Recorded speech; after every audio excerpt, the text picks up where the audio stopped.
Porque a separação é um recomeço, escolhe onde queres chegar e faz da viagem um caminho de crescimento para ti e para os teus filhos. Estas são conversas para semear bons princípios e romper padrões. Se és um pai ou uma mãe que deseja sinceramente ultrapassar a separação para viveres a tua parentalidade com integridade, responsabilidade e autenticidade, então vem connosco, define as tuas coordenadas, vais chegar onde ainda nem sequer consegues imaginar.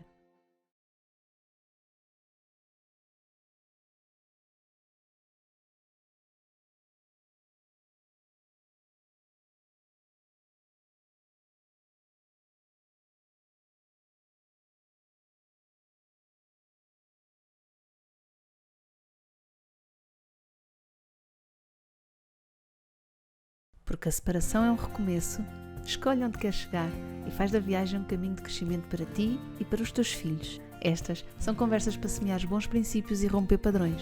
Se és um pai ou uma mãe que deseja sinceramente ultrapassar a separação para viveres a tua parentalidade com integridade, responsabilidade e autenticidade, então vem connosco, define as tuas coordenadas, vais chegar onde ainda nem sequer consegues imaginar. Olá! O episódio de hoje é a gravação da Masterclass Comunicação na Coparentalidade, onde eu, a Marcela e a Mia falamos sobre o tema. Eu apresento um modelo que nos permite enquadrar novos estilos de coparentalidade em função da qualidade e quantidade da comunicação e interação entre os progenitores. A Marcela Almeida, advogada e coautora do GP3S, explica o entendimento da nossa legislação sobre a comunicação dos pais em caso de separação e divórcio. E a Mia, autora e fundadora da Academia de Parentalidade Consciente, fala sobre a responsabilidade na comunicação. Durante a Masterclass foram apresentados alguns slides. Se nos estás a ouvir numa plataforma de podcast, acredito que nos conseguirás perfeitamente acompanhar, mesmo sem acesso à apresentação visual. Podes, mais tarde, ir ao YouTube e espreitar os slides para a consolidação dos conteúdos. Se já estás no YouTube, ótimo! Vais poder receber toda a informação. Aproveita e subscreve o canal, aciona o sininho e recebe as nossas notificações. Fica! Vais gostar!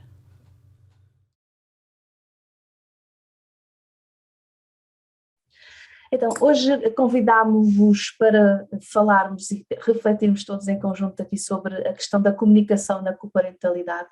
A comunicação é um fator-chave, tem sido muito discutido e amplamente discutido na questão da parentalidade em geral, da parentalidade não conjugal em particular, e é sempre um tema que traz uma série de dúvidas, mas ao mesmo tempo é extraordinariamente prático. E a verdade é que tem vindo muita coisa a mudar, a perspectiva que também temos sobre a comunicação na parentalidade também tem vindo a alterar-se, e portanto trazer esta reflexão, sendo antiga, é tão atual e tão útil neste momento. O GP3S, e fazendo aqui o enquadramento do nosso projeto, nós começámos, GP3S são as siglas de Gestão de Parentalidade para Pais Separados, que foi exatamente assim que nós começámos, a apoiar pais que estão separados na sua parentalidade, e ao longo do tempo e da nossa experiência, eu e a Marcela, o que fomos percebendo é que muitas das dificuldades de parentalidade nas famílias em que os pais estão separados e não vivem a sua parentalidade de forma conjugal, muitos dos problemas não têm tanto a ver com a parentalidade e têm muitas vezes a ver com o divórcio, com a separação e com a relação pré-separação.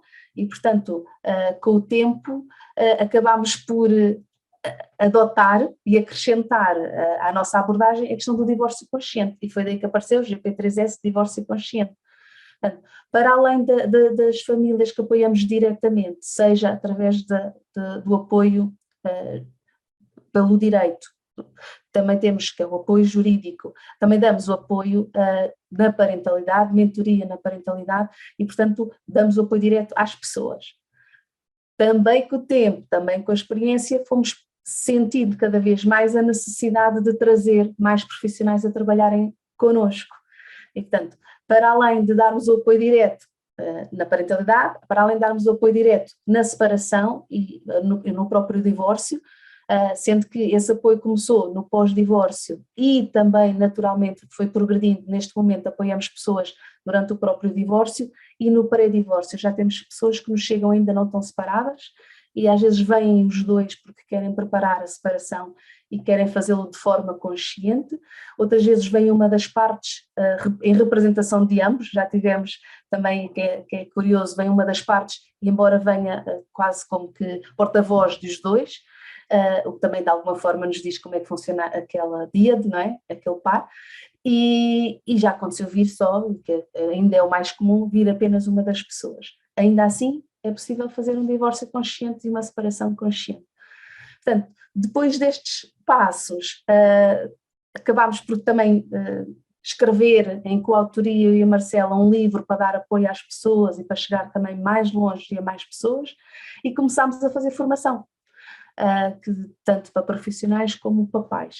A certificação é assim o nosso coqueluche, é o nosso bebê, é o projeto que nós gostamos mesmo muito, temos muito carinho por esta certificação, onde entregamos a nossa experiência, a acumulação também de informação que fomos juntando, que achamos pertinente e que nos ajuda também a ajudar. E, portanto, somos cada vez mais a poder fazer e facilitar estes processos de separação, de divórcio e de parentalidade não conjugal.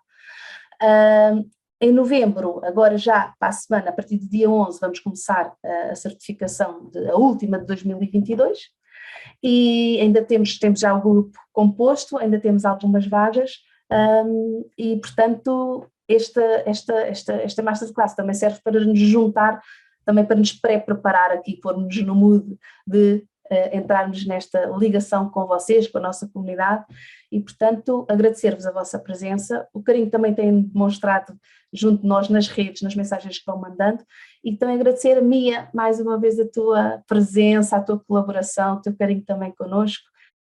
Eu e a Marcela eu vou aqui entregar-vos esta primeira parte da informação, depois vou pedir à Marcela para entrar, Marcela, ok, para entrares comigo aqui para ajudares com o teu input também da tua área, e contem para aí com 15 a 20 minutos para este momento, depois entra a Mia para também trazer o seu contributo e ajudar-nos aqui um bocadinho também mais nesta reflexão. Ok? Tudo a postos? Então vamos lá. Então, em relação àquilo que é a comunicação na coparentalidade, a comunicação, na verdade, na parentalidade em geral, mas sobretudo em pais separados, há muito o mito dos extremos e do tudo ou nada, não é? Ou temos a ideia clássica de que pais separados não se entendem, não se comunicam, não se falam, estão extraordinariamente e permanentemente em conflito e em litigância, ou ao contrário, pais muito amigos, muito próximos, muito comparsas, muito íntimos, altamente conectados, ligados e muito eficientes na sua comunicação e na sua forma de interação.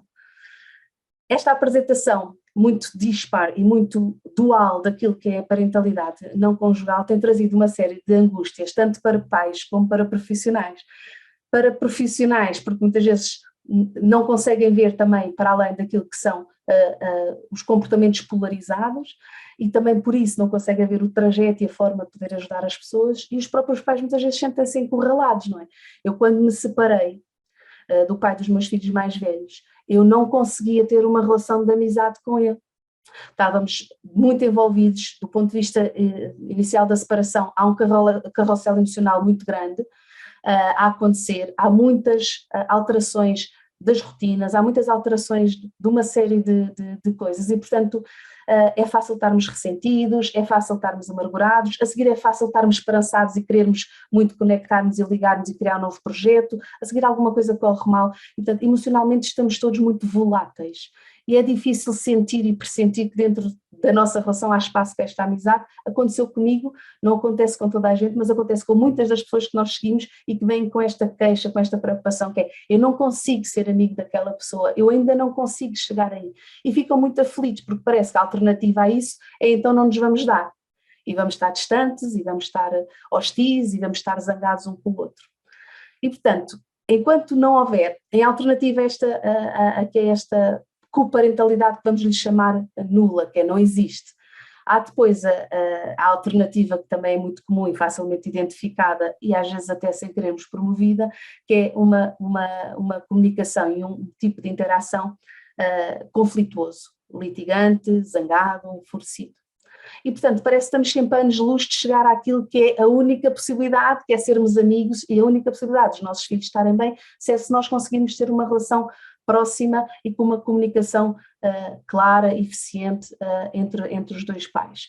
E a verdade é que isto torna um fosso tão grande, torna a meta tão longínqua, que muitas das pessoas ficam mesmo angustiadas e não conseguem ver qual é a forma de poderem ultrapassar este fosso e chegar a uma parentalidade ou a uma coparentalidade que lhes seja satisfatória para eles e, sobretudo, construtiva para os seus filhos.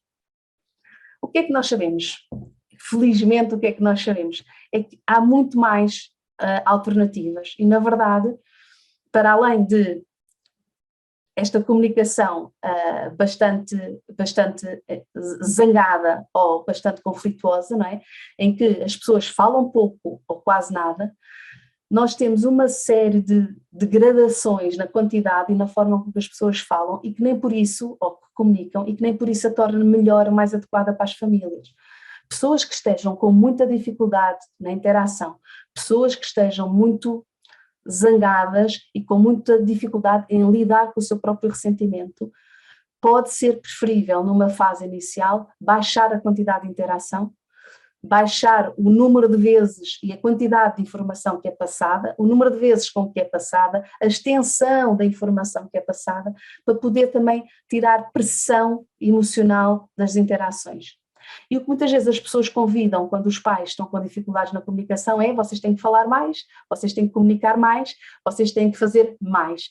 E quanto mais fazem na quantidade da sua comunicação, maior a hostilidade vai ser e maior vão ser os momentos, ou maior número de momentos vai haver em que vão entrar em conflito ou vão entrar em disputas, vão entrar em guerras, vão entrar em mais ressentimento e muitas vezes criando novas feridas por cima das feridas que já têm.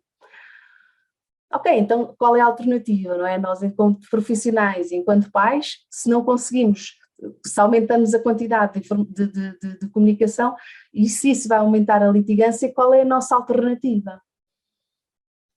E a alternativa é aumentarmos a qualidade da comunicação. E essa qualidade não tem tanto a ver com a semântica, não tem sequer a ver com a gramática, não tem a ver com nada do que é a estrutura da linguagem. Tem sobretudo a ver com o conteúdo da linguagem, o que é que informação é que vamos estar a dar, que informação é que estamos a partilhar, a forma, não é? Dentro da forma, claro que na qualidade da comunicação nós temos muitos parâmetros que podemos considerar, e o que é ótimo, porque também nos dá esta liberdade de pensar: ok, por onde é que eu posso começar a melhorar a qualidade da minha comunicação com aquela pessoa? É no quê? É no tipo de informação que estou a dar? É no tipo de conteúdo que estou a partilhar? É na forma? Não é? No conteúdo nós sabemos que informação do dia-a-dia e rotineira é informação com baixo teor emocional e, portanto, é mais fácil de partilhar. Ao contrário de informação sobre os meus desejos e necessidades, já tem um maior nível de envolvimento emocional e, portanto, é mais fácil de despoltar triggers na outra pessoa ou em mim própria, que me sinto mais vulnerável. Portanto, em determinadas fases, qual é o tipo de comunicação, qual é o tipo de informação que estamos a passar a outra pessoa, pode ser mesmo muito importante de conseguirmos parar, olhar e escolher de forma consciente qual é a informação que é útil naquele momento para partilhar e que nível de relação é que tem com outra pessoa. E, portanto, apostar na qualidade, olhar para a qualidade, tanto do conteúdo como da forma, é muito importante. O conteúdo falei-vos, não é? A informação é uma coisa que é fácil, relativamente fácil de partilhar, ou as opiniões também podem ser mais ou menos fáceis de partilhar, aumentando o grau de complexidade e de envolvimento emocional, não é? Relatos sobre a experiência do que estamos a passar com os filhos é mais um maior envolvimento emocional, e depois coisas sobre experiências profundas do que estamos a sentir é maior ainda. E, portanto, perceber em que nível de relação e de informação que estamos a passar à pessoa ou outro pai com quem estamos, a outro progenitor, eu não gosto muito da palavra, mas acaba por ser aqui um bocadinho mais neutra, outro progenitor. Outra coisa que podemos ter em consideração e convém ter em consideração é a forma, não é? A qualidade, não só neste tipo de informação que estamos a passar, como a forma, a clareza, se estamos a ser claros, estamos a ser opacos, estamos a ter segundas intenções por trás da informação que estamos a passar, se estamos a usar subentendidos na esperança que o outro entenda o que eu quero dizer, se estamos a moralizar, a criticar, isto são tudo formas de baixar a qualidade da comunicação. Ainda assim, quando conseguimos, mesmo tendo baixa quantidade de comunicação com o outro progenitor, se conseguirmos aumentar a qualidade, o nível de interação e a qualidade desta interação para os nossos filhos pode ser suficientemente satisfatória. Sobretudo nas primeiras fases da separação e do divórcio, estamos a falar dos primeiros 2 a 4, 5 anos, quando se consegue sair de um tipo de comunicação em que há baixa qualidade e baixa quantidade de comunicação, se conseguirmos elevar um pouco a qualidade da nossa comunicação, provavelmente vamos estar num cenário mais do que suficiente para lidarmos com os primeiros tempos da nossa separação, deixarmos que a rotina e o cotidiano assentem, se ajustem e nós descomprimirmos emocionalmente para depois podermos criar uma nova relação com o outro progenitor. Ainda assim, se repararem, ficamos aqui com um corredor ainda grande de possibilidades de comunicar com o outro.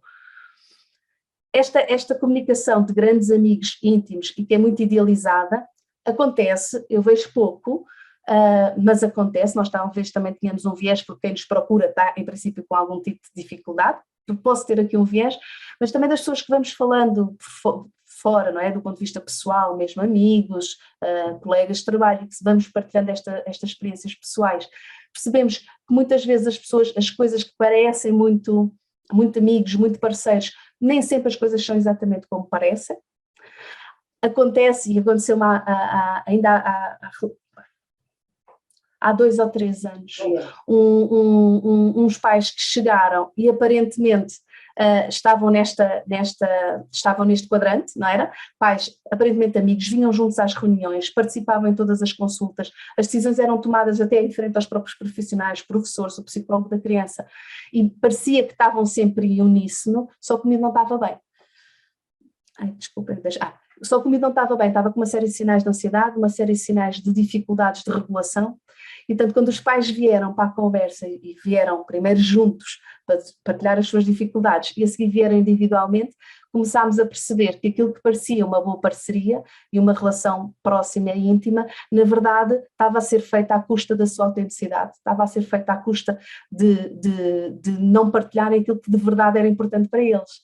Com o medo do conflito, com o medo de saírem dos grandes parceiros, cada um deles estava a guardar para si as suas dificuldades e as coisas que não lhes estavam a agradar na relação e, portanto, aquilo que parecia uma boa relação estava, na verdade, por baixo, muito contaminada pela falta de comunicação autêntica e mais profunda das suas necessidades de cada um. Claro que eles tinham muito medo de ir para o conflito, porquê? Porque para eles, como para a maior parte de nós, se formos para o conflito, saímos da relação de amizade, de boa coparentalidade, para uma relação de conflito e de litigância. Portanto, estes pais estavam a contaminar a sua relação com o medo do conflito. E, portanto, o que é que nós sabemos que é o mais habitual de se ver? São os contíguos, não é? Que são pessoas que até têm uma boa qualidade na comunicação, conseguem de facto partilhar informação útil, às vezes até conseguem dizer, olha, para mim o que é importante é isto, conseguem fazer pedidos, conseguem falar sobre as suas necessidades, mas depois não conseguem ter assim tanta comunicação, preferem guardar também o seu espaço, a sua privacidade e não estarem permanentemente em interação com altos níveis de comunicação. E, portanto, resguardam-se um bocadinho mais, partilham informação importante e concisa e de boa qualidade, moderando a quantidade com que fazem. E muitas vezes acontece que vamos circulando nos vários quadrantes. Ninguém está sempre aqui, nem ninguém está sempre aqui, nem ninguém está sempre aqui. Às vezes varia consoante o tema. Há pais cujo tema da escola são grandes compinchas, conseguem falar lindamente, alta qualidade e boa quantidade sobre tudo o que é assuntos da escola. Mas depois, se calhar, se vamos falar de assuntos de familiares ou assuntos de férias fora do pai ou fora da mãe, com outras pessoas, se calhar é um tema sensível e se calhar aqui vai baixar a qualidade da sua comunicação, porque ativa uma resposta emocional qualquer que depois dispara um comportamento que o outro não gosta e que depois pode entrar aqui em algum conflito. Então, pensarmos que não estamos em nenhum quadrante estático. Quando eu vos estou a partilhar esta informação com este aspecto visual, é só um exercício, é só uma abstração. Isto na verdade não funciona assim. E os quadrantes são todos contíguos e todos podemos andar de um quadrante para o outro em função do tema, em função da fase. Quando há crises, quais são as crises? Tipicamente as crises em pais separados. Quando aparece um novo companheiro na vida de um ou dos dois. Quando há um casamento. Quando nasce um filho novo de uma das pessoas ou de ambas, quando há uma mudança de casa, e às vezes relações que já estavam com uma boa qualidade de comunicação e com uma moderada quantidade de comunicação, as pessoas estavam próximas, a informação era veiculada rapidamente, pode cair, pode baixar a qualidade da comunicação, outras vezes não baixa, mas diminui a quantidade, porque as pessoas resguardam-se mais do ponto de vista emocional para evitar as tais dificuldades que também às vezes são penosas. Então, pensarmos que podemos circular nos vários quadrantes, pensar que às vezes, quando estou com menos recursos, vou para um quadrante que é menos interessante para mim e que assim que eu puder recuperar e fazer a reparação da minha relação com o outro progenitor, posso tentar fazê-lo aumentando a seguir a qualidade da comunicação que tive com aquela pessoa. E portanto, percebermos estas dinâmicas como fluidas, como que mudam no tempo, como uma relação em construção. Eu posso ir aprendendo a melhorar a qualidade da minha comunicação. Eu posso ir aprendendo a aumentar e a comunicar coisas que eu não estou muito habituada a comunicar, mas que já percebi que para o outro é importante. Esta semana recebi uns pais novos, que aparentemente também neste quadrante, e quando começámos a falar sobre as questões dos miúdos e alguma da comunicação que era importante, sobretudo sobre uma das crianças que está com dificuldades no seu desenvolvimento, e portanto aqui precisa de ainda mais proximidade na partilha da informação, porque é uma criança pelo seu perfil de desenvolvimento, a própria criança tem dificuldades na comunicação com os pais e, portanto, os pais têm que aumentar a qualidade da sua comunicação. E apesar de parecer que estavam neste quadrante, havia muita dificuldade no tipo de comunicação, porque um pai gostava de partilhar aquilo que eram as dificuldades para os dois juntos superarem as dificuldades e o outro estava-se a sentir altamente agredido com isso porque preferia partilhar as conquistas. E, portanto, havia um desencontro naquilo que era a partilha da informação, embora ambos sentissem que estavam a comunicar muito. Portanto, podermos olhar, parar e situar-nos nestas possibilidades, entre outras, isto é uma proposta, acho que podemos acrescentar aqui muitas outras alternativas, vai ser a forma de podermos perceber qual o caminho para irmos melhorando a nossa interação e a nossa comunicação na coparentalidade com o outro progenitor. O que é que eu também acho que isso pode se trazer de muito interessante? É para o nosso próprio feedback e sentirmos, quando estamos a conseguir progredir na comunicação e na relação, sentirmos que estar a ser grandes amigos, que às vezes parece-nos tão impossível em determinadas fases da nossa relação, não é? E portanto eu perceber, olha, já consegui, estava aqui baixo, comunicávamos muito pouco, para mim só consegui mesmo mandar informação essencial, já consigo comunicar mais qualquer coisa, já avançámos na nossa comunicação, não é? Já consegui melhorar a qualidade, já consegui não fazer sarcasmos e ironias quando envio um e-mail, já consigo atender o telefone sem suspirar e revirar os olhos antes, e portanto melhorar a qualidade da nossa comunicação. Eu dei aqui uns nomes que não têm um interesse muito relativo, mas que eu acho que ajuda a ilustrar quando estou a falar em cada um destes quadrantes, e é mesmo para terminarmos sobre esta possibilidade de podermos avançar. As cores que eu pus têm mais a ver com aquilo que é a qualidade do envolvimento da relação, do envolvimento relacional e emocional que as crianças assistem e que vivem, não é? E não é só assistir a ver, porque os pais pensam que quando mandam mails muito inflamados um ao outro, que os miúdos não estão a assistir a conflitos e portanto isso não é um problema. Não é verdade, vai contaminar a relação de alguma forma. E, portanto, tem mais a ver com a qualidade do envolvimento emocional e relacional que as crianças sentem na relação que os pais têm um com o outro. Portanto, os amigos, eu pus aqui idealizado, não há de ser, deve haver pessoas que conseguem de facto ter esta relação, mas não são muitas, não é o mais frequente.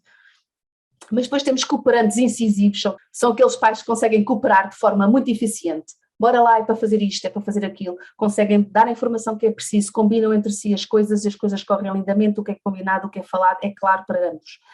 estes cooperantes que falam com muita quantidade de informação, muitas vezes são cooperantes de facto e ajudam-se entre si, mas estão muito enredados, muitas vezes emocionalmente ainda estão muito envolvidos uns com os outros, ou entram muito na vida uns dos outros, e portanto o que acontece numa casa acaba por perturbar ou estar a envolver-se noutra casa, é como se houvesse assim uma ligação quase invisível entre as pessoas, e muitas vezes, apesar de parecerem muito cooperantes, e são, e estarem muito próximos, estão um bocado enredados, às vezes traz também aqui alguma dificuldade na relação.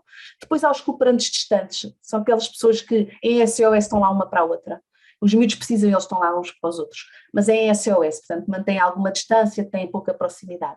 Depois temos a coparentalidade paralela, que é é funcional, bora lá, o que é preciso fazer? Geralmente o tipo de informação é só informação de rotina, do dia a dia, de comunicação para combinar coisas, e depois há a distante, que é mesmo só o essencial e aquilo que é estritamente necessário. Depois aqui em baixo temos os inimigos distantes, que são inimigos, entre aspas, na verdade estão de costas voltadas, às vezes é o primeiro passo para depois podermos progredir para uma coparentalidade mais interessante para a família. Muitas vezes quando existimos estas pessoas para aumentarem muito a sua quantidade de comunicação e aumentarem mais a sua proximidade, vamos tornar muitas vezes inimigos conflituosos, mesmo de relação aberta e muito litigante. Pronto, e era isto que vos queria partilhar e que nos pode dar aqui uma ferramenta para operacionalizar e modificar o tipo de comunicação e de coparentalidade que as pessoas podem estabelecer umas com as outras. Aqui, do ponto de vista jurídico, o que é que a nossa ordem jurídica, o que é que a nossa legislação pensa sobre a comunicação entre os pais? No fundo, parte da premissa que os pais estão aqui numa comunicação de qualidade. Ou seja, a nossa legislação parte da premissa que os pais comunicam e que agem conjuntamente. De facto, isto era o ideal, mas nem sempre acontece, porque nós temos na nossa ordem jurídica o exercício das responsabilidades parentais é em regra conjunta, esta é a regra, ou seja, significa isto que partimos da premissa que os pais agem conjuntamente e decidem conjuntamente sobre a vida dos filhos. Logo, estamos a nossa legislação parte do princípio que existe uma comunicação entre os pais de qualidade. E por isso, quando os pais elaboram o seu acordo de responsabilidades parentais, é importante terem isto presente, que no fundo a nossa legislação parte do princípio que os pais comunicam, partem do princípio, inclusive há uma regra, há um preceito legal que diz que qualquer ato praticado por um dos progenitores se presume que age de acordo com o outro, esta é a regra, salvo nas situações de questões de particular importância. Significa isto que sempre que os pais elaboram um acordo de responsabilidades parentais, devem ter presente, devem reconhecer qual é o padrão de comunicação que existe entre eles, não é? E levarem de facto para o acordo quais as questões que entendem que devem partir do princípio conjunto, de uma decisão conjunta, porque caso contrário nós temos este princípio que presume que eles decidiram que têm uma boa qualidade e que as decisões são tomadas conjuntamente, quando por vezes isso não acontece. Pronto, gostava só de clarificar aqui do ponto de vista jurídico que é a ideia que a nossa ordem jurídica tem, é que existe comunicação entre os pais, ou pelo menos procura que isso exista. Sim.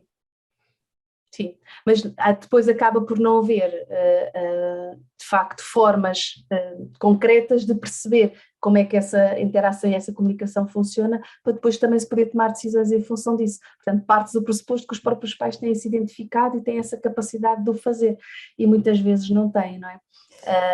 Esta não era a regra, não é? Esta não era a regra, foi uma regra que foi introduzida em 2008. Isto, no fundo, para estimular e envolver os dois pais, o pai e a mãe, para que ambos fossem presentes, mas de facto nem sempre assim é, e quando os pais não têm esse entendimento, têm que ir ao tribunal, pedir ao tribunal que decida por eles. E o tribunal afere depois em função do critério daquela família, terá essa sensibilidade para perceber ou não. Por isso é que nós recomendamos sempre no GP3S, quando se faz um acordo de responsabilidades parentais, é importante reconhecer para aquela família o que é importante ficar ali, de facto, como questões que devem ser decididas conjuntamente, porque senão, se não o decidirem, no caso de não haver um entendimento, vão submeter aos tribunais, e os tribunais podem não ter essa sensibilidade de efetivamente perceber para aquela criança o que é melhor e o que é que para aquela família em concreto é também o que é que faz sentido. Uhum. Exato. Ok. Sim? Mia? Sou eu?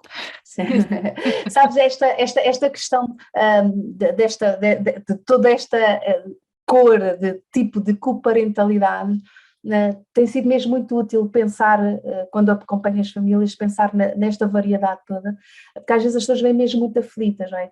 Ainda há pouco uma mãe chegava muito preocupada, que é, nós nunca vamos ser amigos, portanto, como é que vamos poder fazer uma coparentalidade, como é que vamos ter uma residência alternada, nós não vamos conseguir, nós não nos vamos nunca entender. Eu lembro que na altura aquilo ressoou muito em mim, porque eu lembro-me de sentir também esta dificuldade, que é, nós não nos vamos nunca entender, e ressoa de tal maneira que esta dizer, escuta, vocês não precisam de se entender, vocês só precisam de funcionar. Uhum. E aquilo de repente assim mesmo, ok, então o que é preciso para funcionar? Se não é preciso entender, bora lá só funcionar. E foi o ponto de partida. Claro que o entendimento é bem melhor, não é? Mas quando não conseguimos ter os espaços intermédios, às vezes é bem interessante. Uhum. Bom, queres que eu fale a partir de agora, Mafalda, um bocadinho? Gostava que tu falasse a partir de agora um bocadinho. Eu estava a avançar naquilo que estavas a dizer, realmente. Acho que eu percebo que esta questão de ser amigo, que para muitas pessoas nesta situação pode parecer extremamente distante, não é?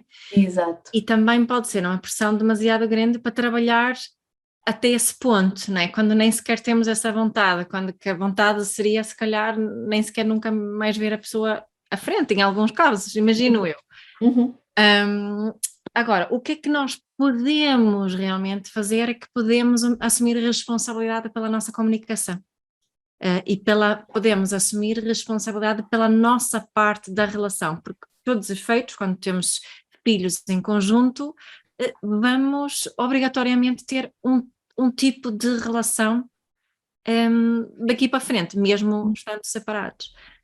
E começa nesta ideia de responsabilidade, e o que é responsabilidade e qual é o tipo de responsabilidade que eu assumo efetivamente pela minha comunicação e aquilo que é a minha parte na relação. E eu hoje por acaso preparei aqui 3 slides, vamos ver se consigo mostrar aqui. Ok, penso que já conseguem ver, certo? Certo. Uhum. Certo. Então, a ideia aqui é que duas pessoas numa relação, ambas têm 100% de responsabilidade. Cada uma 100% de responsabilidade pela sua parte da relação. E aquilo em relação ao qual nós podemos efetivamente assumir responsabilidade, aquilo sobre o qual nós temos realmente poder sobre, é o que efetivamente dizemos, não é? Que eu acho que foi uma das coisas que a Mafalda também mencionou, como nós dizemos o que dizemos, que também a Mafalda aqui tocou nesse ponto. Depois temos também a nossa intenção com aquilo que nós dizemos, a nossa abertura em relação ao outro e aquilo que ele está a dizer, ou não dizer, que às vezes gostávamos que o outro dissesse coisas que ele não diz, e a nossa reação em relação aos outros, aquilo que os outros dizem e fazem.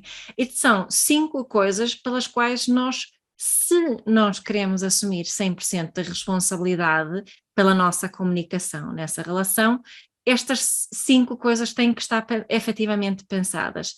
Tenho que pensar sobre aquilo que eu quero dizer, não é? E aquilo que eu quero dizer e aquilo que efetivamente digo.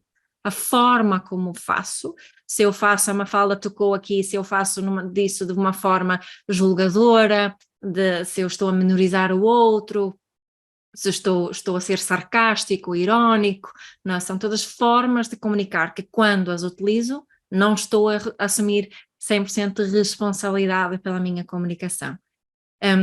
A minha intenção é fundamental, porque no fundo aqui, quando nós estamos a assumir responsabilidade neste prisma que estamos a falar aqui, acima de tudo estamos a assumir responsabilidade pela conexão que conseguimos criar com outra pessoa.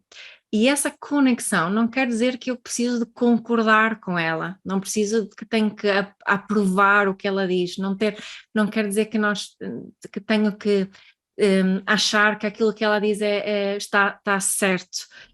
Quer dizer, no fundo aqui, a quarta coisa é que eu tenho uma abertura em relação àquilo que ela tem para partilhar e aquilo que está vivo nessa pessoa, aquilo que é importante para ela. Eu tenho a intenção de ter essa abertura na minha comunicação. E depois, talvez, depois de termos isso tudo assegurado, eu assumir responsabilidade pela minha reação perante aquilo que o outro diz ou faz, é talvez o desafio supremo, muitas vezes, né?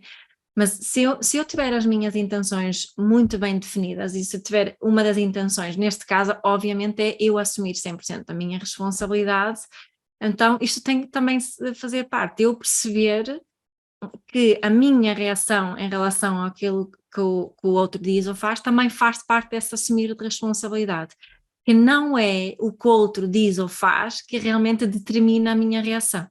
Não é? A minha reação é determinada pelas minhas necessidades naquele momento.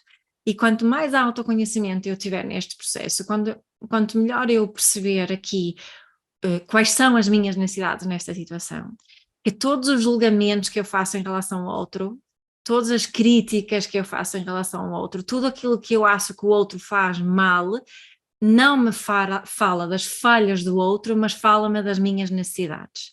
E quando eu tenho esse foco, é muito mais fácil assumir responsabilidade, porque eu assumo aqui responsabilidade por aquilo que é meu, não estou a assumir responsabilidade por aquilo que é do outro, ou seja, aquilo que é meu em relação às minhas emoções, às minhas necessidades, os meus desejos e aquilo que eu quero efetivamente pedir ao outro e partilhar com o outro.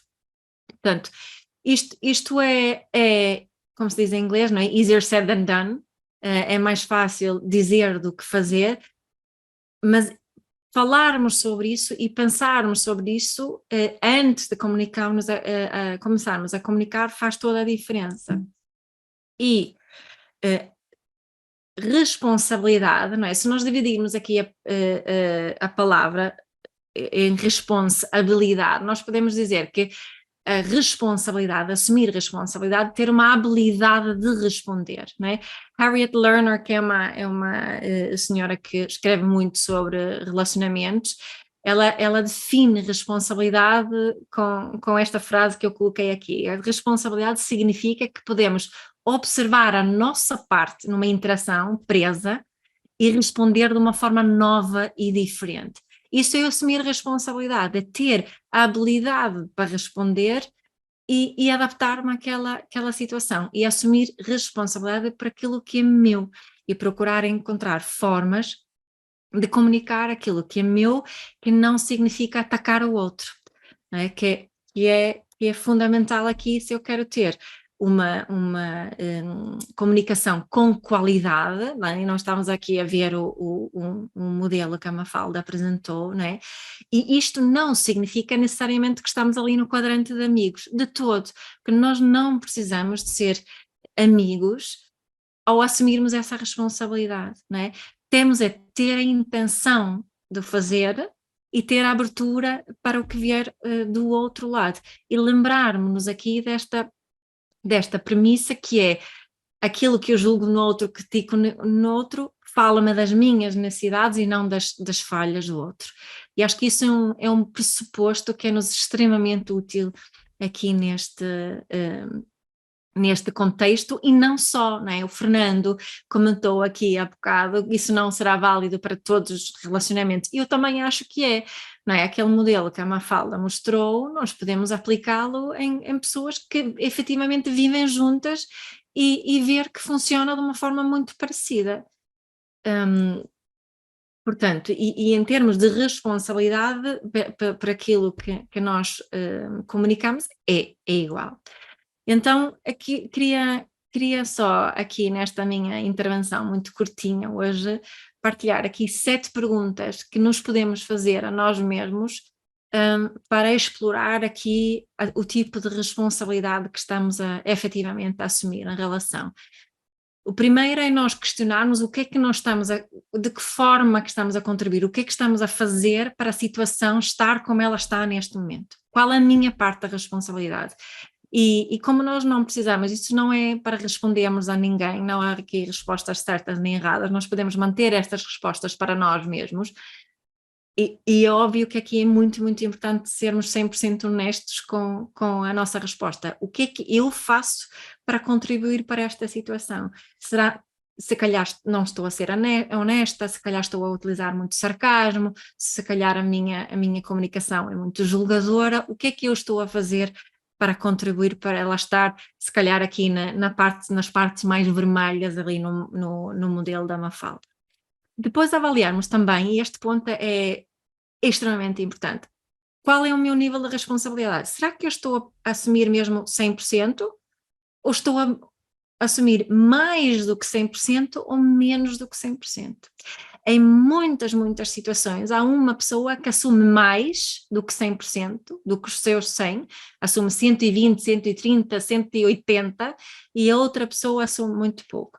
Então, neste caso, se eu sou uma pessoa que está a assumir a mais, eu preciso dar um passo atrás e perceber o que é que eu preciso de fazer para assumir apenas 100%, porque se eu assumir mais, não vai funcionar, se eu assumir percentagens, digamos assim, que é do outro, não compensa a qualidade da comunicação, não melhora a qualidade da comunicação, não é melhor a eficácia da comunicação. Eu preciso assumir os 100% dos meus e deixar que o outro assuma os 100% dele. Nem sempre o outro vai assumi-lo, mas não é a minha tarefa de apanhar a responsabilidade que está em falta quando estamos a falar aqui de duas pessoas. E acho que isso acontece imenso em casais também que continuam juntos. Depois refletirmos como é que seria se eu assumisse apenas 100% da responsabilidade por aquilo que eu sinto, preciso, eu quero. Como é que seria? Isto é chamado thought experiment, não é?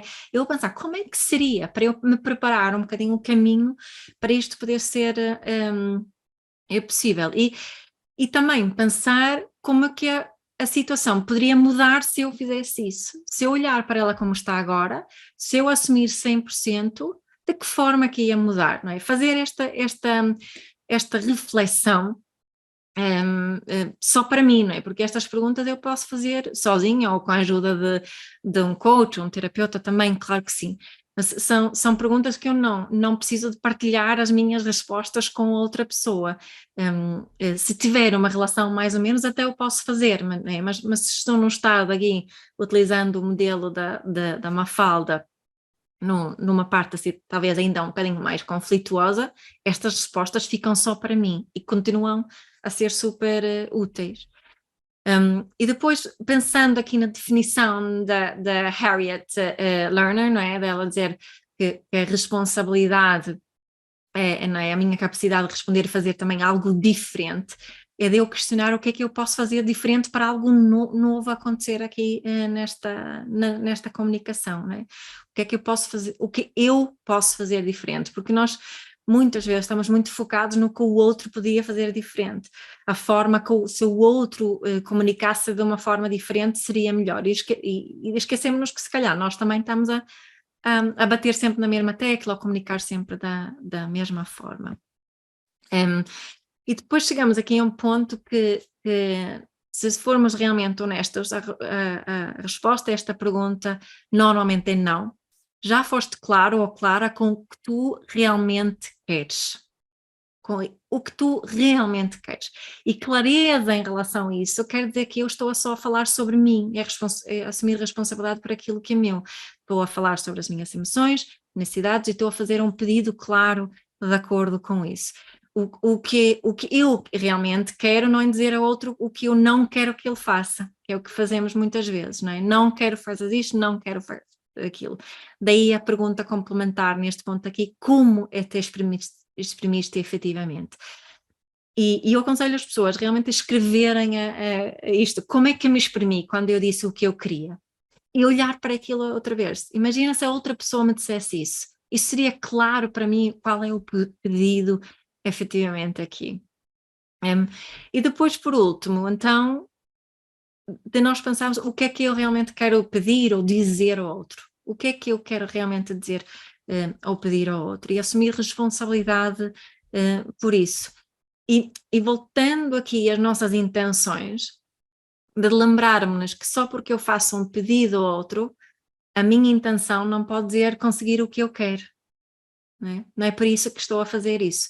Se a minha intenção for conseguir o que eu quero, isto é mais manipulação do que comunicação, ou pelo menos uma tentativa de manipulação. Portanto, eu preciso sempre, quando assumo a responsabilidade por aquilo que é meu e quero uma boa qualidade de comunicação, preciso também de estar aberta, voltando aqui aos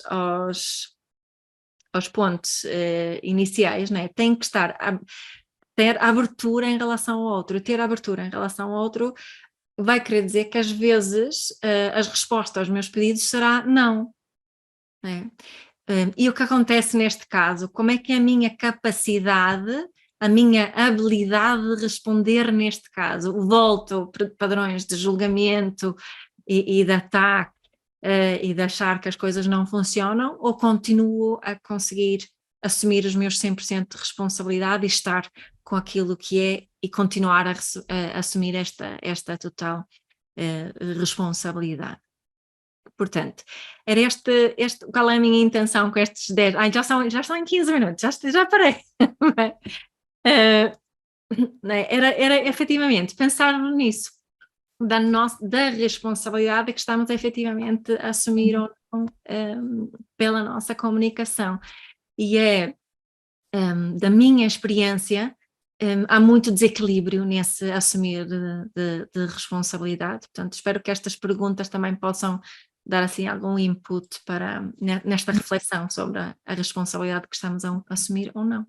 Uhum. Há também um convite interessante, obrigada, foi mesmo assim na mousse em relação ao que estávamos a querer partilhar, porque de facto na comunicação na coparentalidade, um dos grandes fatores para melhorar ao longo do tempo essa capacidade de comunicação, ou o contrário, o tempo passar e a relação não ir construindo num sentido de melhor comunicação, tem muito a ver com essa capacidade de assumir a responsabilidade, sobretudo a responsabilidade de fazer o seu trabalho individual e dentro de si próprio arranjar estes mecanismos, seja com o apoio de outra pessoa, seja em workshops, seja a ler livros, seja como for, mas a fazer esse trabalho individual e a assumir a responsabilidade parental nesta relação. E parece que é um dos grandes fatores para as pessoas poderem progredir na relação, é quando conseguem deixar para trás aquilo que foi a sua relação conjugal, ou mesmo não tenha chegado a ser conjugal, a relação amorosa, íntima, que gerou depois as crianças e os filhos que têm em comum, e portanto conseguir deixar para trás essa relação e centrarem-se na relação parental que têm e a sua responsabilidade parental. Isso é super importante. E isso implica deixar o passado, não é? E ficarem focados no seu papel parental. A Margarida, num dos episódios do podcast, fazia esse convite para se perguntarem, quando estamos a responder, ou perante a resposta do outro progenitor, perguntar: eu vou responder como mãe ou eu vou responder como mulher? Uhum. Eu quero responder como mãe, então ponho no meu papel de mãe nesta relação parental que tenho com esta pessoa e sair um bocadinho daquele papel da mulher ou do marido ou do ex-marido ou do ex-companheiro, da ex-companheira, o que for, não é? E portanto essa capacidade de largar o passado. E outra coisa, amigo, que também falaste, que eu acho que é importante, eu já disse, mas podemos reforçar um bocadinho, que é o medo do conflito. Este medo do conflito gera tanto conflito. Uhum. Não é? Esta dificuldade em lidar com o conflito, com o não, como disseste, não é? Como é que se recebe o não? Não é? Como é que nós recebemos o não? É de percebermos que um conflito existe quando há necessidades diferentes só, não é? Não precisa de ser algo armado, não é? Exato. Porque no fundo um conflito existe sempre quando, a Mafalda, tu tens umas necessidades e eu tenho outras, no fundo temos um conflito E depois a questão é como é que conseguimos lidar com isso. Mas Com eu acho isso. que tens a mesma razão, temos muito, muito medo disso. Temos muito medo do conflito, exatamente. Sim. Boa, que bom. Então, aqui, fazendo assim um apanhado muito, muito breve, a coparentalidade e a comunicação na coparentalidade, não precisamos estar só focado na quantidade de comunicação que estamos a fazer, se calhar isso é até o menos relevante, focarmos mais na qualidade da comunicação que estamos a fazer com o outro progenitor e se calhar dentro de nós próprios, o que é que estamos a dizer a nós próprios, um bocadinho que tu estavas a convidar, não é? Qual é a minha intenção? O que é que eu procuro, como é que eu me estou a exprimir, que abertura é que eu sinto em relação ao outro. E portanto as tuas perguntas podem ser muito, muito orientadoras, não é? Relembrar a intenção, Mia, obrigada, de facto a intenção, voltar ao lugar da intenção, tão importante. E depois esta capacidade de fazer de facto este trabalho individual e assumirmos também a responsabilidade por progredirmos na nossa capacidade de comunicar. E isso não tem que ser a partir do outro, como tu estavas a convidar também, não é? Isso pode ser a partir de nós próprios. Outra coisa que também acho que é muito importante é conseguirmos fazer esta leitura, que é conseguirmos com verdade olhar para o tipo de relação de interação que estamos a ter, com aquelas perguntas, guiado por aquelas perguntas, ok, é neste ponto que nós estamos, é isto que está a acontecer. E a partir daí podermos depois ir tomando pequenas decisões, umas às vezes maiores, isto depende depois muito do estilo de cada pessoa lidar com a mudança. Há pessoas que preferem fazer terra queimada e vou fazer tudo de outra maneira, há pessoas que preferem fazer mudanças pequeninas e irem alterando pouco a pouco a sua forma de interagir e aprender a comunicar de outra maneira.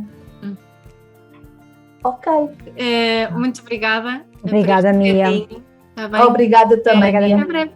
Até outro Até dia, breve. um beijinho. Obrigada. Muito obrigada. Tchau, tchau. Tchau, tchau. Obrigada.